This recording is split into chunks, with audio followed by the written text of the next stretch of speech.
Rebanded yung balahibo mo pagkatapos gaganyan-ganyan ka. Sama loob mo. Shiny naman siya eh. Kaya lang yung underlying coat niya. Kailangan maalis yung everyday yun. Tapos tatakbuhan mo ang mama? Tama ba yon ha? Tama ba? Isang palo. Pitik na lang.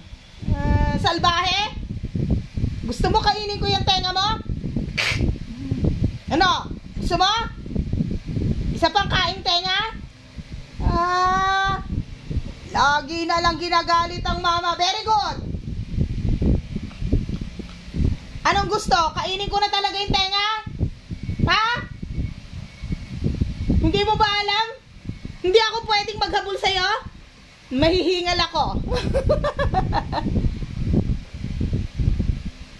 Bakit ganon ha? Bakit ganon ha? Gusto pagalitan? Ha? Gusto pagalitan? Tumingin ka sa akin. Tumingin ka sa akin. Ipakita mo yung mata mo. Singkit ka. Ginagalit mo palagi ang mama. Sinusuklayan ka lang. Ha? Liga rito. Lapit. O, kita mo, ayaw na lumapit. Lapit! Magagalit ako. Mas malaki yung ano niya, yung balat niya dito. Ayan o. Ayan.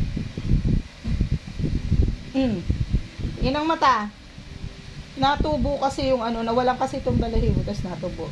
Pero hindi naman siya yung entropia. Nakagaya nung kay ano. Nagaano lang yung balahibo niya. Yung kay Cherry no. Magkaiba kasi sila ng ano, ang lahi. Para silang chow-chow. Lahing chow-chow. Pero magkaiba yung ano nila, itsura.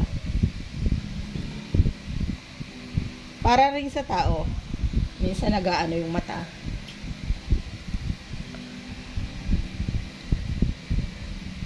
Tsampaling ko na yan eh. Tsampaling ko na yan. Galit na mama. Ha? Galit na. Kiss na lang ni mama yan. Kiss na lang yan ni mama. Bati na tayo. Bati na tayo. Ha? Bati na? Shake ni mama yan. Ayaw na naman ng shake. Ayaw na naman. Ayaw na naman. Galit na naman. Asya, suklay na tayo.